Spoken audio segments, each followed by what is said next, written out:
cómo se enlazan las subjetividades del que atiende y el que es atendido. En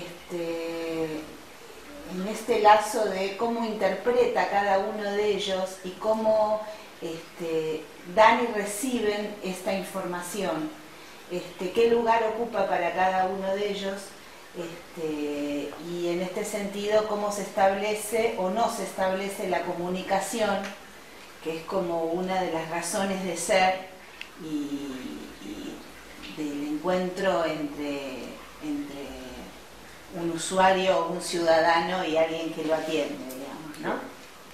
Bueno, digamos, si salimos un poco del tema anterior, yo creo que una conclusión de la lógica de la puericultura es que, como en muchas otras cosas, hay que aprender a hablar en plural, y que es mucho más rico y abierto hablar de puericulturas, digamos, que hablar de puericultura en singular. Ahora, la dimensión, digamos, de las habilidades interpersonales, que son los nombres más recientes que han surgido en el campo de la educación de las profesiones de salud,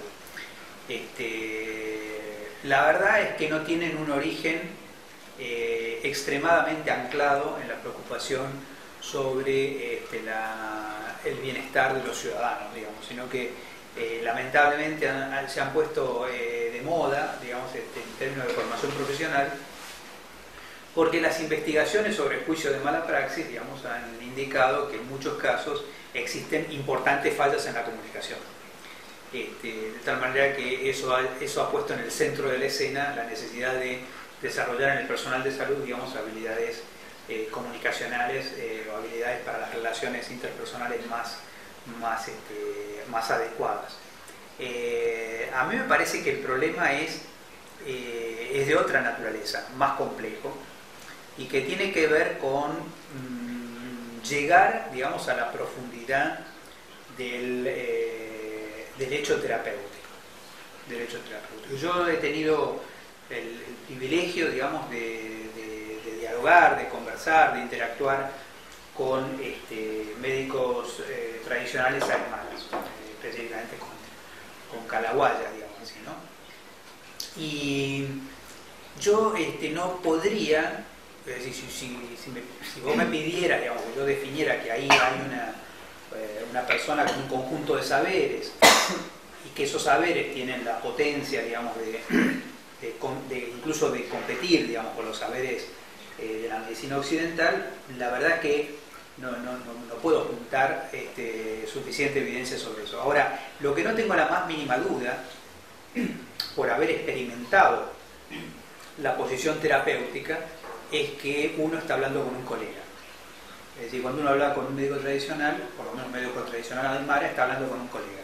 ¿En qué sentido un colega? Una persona que se para, digamos, en posición terapéutica, y que además, incluso una cosa bastante llamativa, es una persona que tiene dudas. Pues podría suponerse, digamos, que es una persona que tiene solo certezas, o que tiene que engañar al otro, o que tiene que convencerlo de algo que él mismo no está convencido.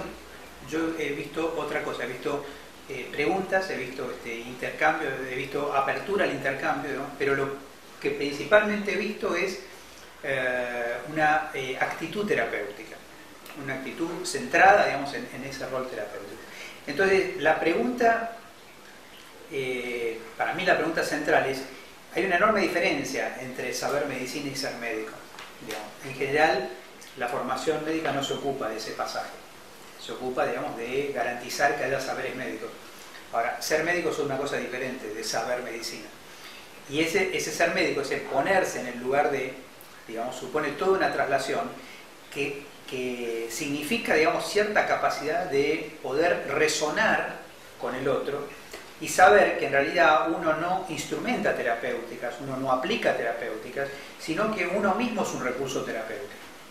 Y ese proceso es el proceso más complejo, que me parece que va muchísimo más allá, a pesar de que lo incluye, de las habilidades interpersonales, de la capacidad de comunicarse, porque es otra cosa, digamos, es un problema, digamos, vamos a decir así, solo se puede ser médico si uno pone el cuerpo, digamos, y eso a veces es literal, ¿no? Digamos, en el sentido del grado de afectación, digamos, de implicación. Y hay algunas... En salud mental esto se lo trabaja más, digamos. Incluso hay autores que hablan de psicoanálisis implicado, por ejemplo, o sea, el tema de hasta qué punto uno se implica, se involucra, sin perder a su vez la administración de la distancia.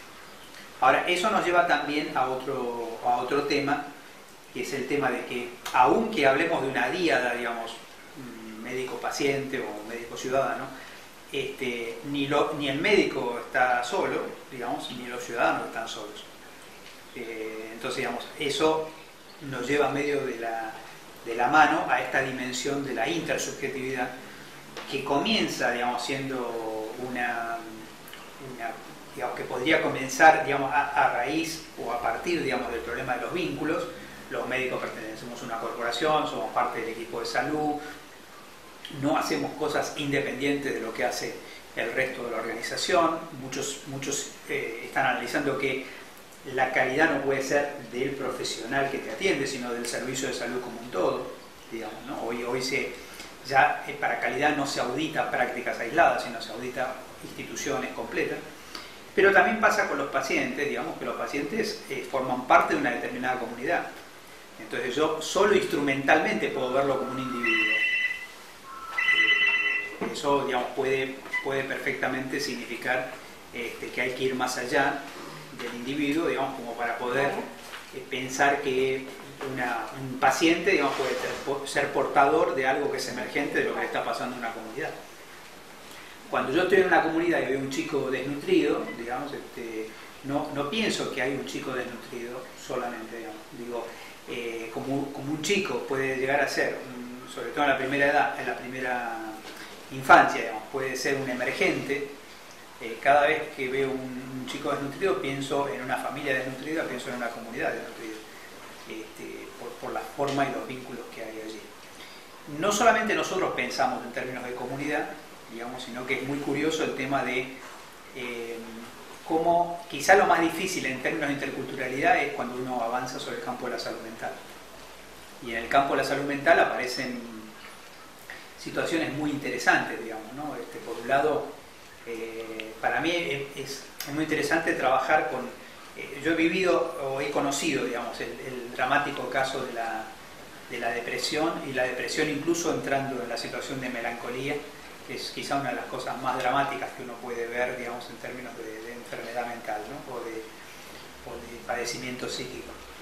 Pero es interesante ver cómo hacen los amautas o los calahuayas cuando encaran el tema, una problemática como esta, digamos. Ellos piensan fundamentalmente que el paciente, de alguna manera, en su propia, es una traducción que hago yo, digamos, pero podríamos decir, ha perdido el alma, digamos.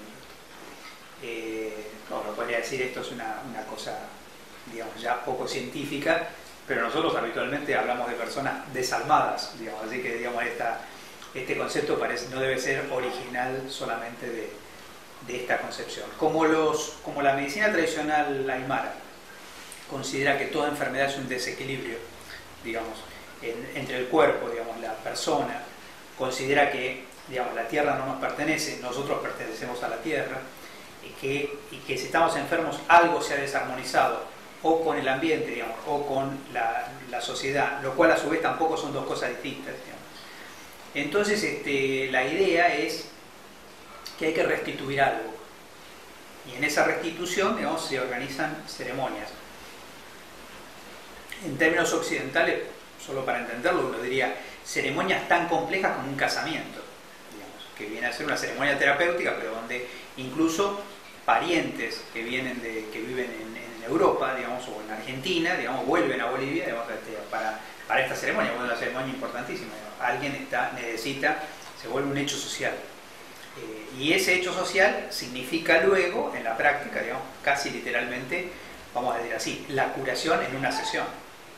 Ahora, una sesión, digamos, de aquella, digamos, ¿no? Porque es nada más que, ni más ni menos, digamos, que poner al paciente, digamos, prácticamente frente a todos sus fantasmas, o sea, la totalidad de sus vínculos, incluso de sus pérdidas, de sus duelos, de las personas que de alguna forma ha perdido, y que en el caso de los fenómenos migratorios, digamos, para la población boliviana pasa a ser un problema de primera magnitud, porque en muchos casos hay comunidades enteras que solo están los abuelos y los niños, digamos, los abuelos y los nietos, y todos los adultos, digamos, se han ido a otro lugar, ¿no? El caso de Paraguay, por supuesto, es igual, o peor, o peor, quiero decir, más intenso, porque además con mucha frecuencia migran solo las mujeres.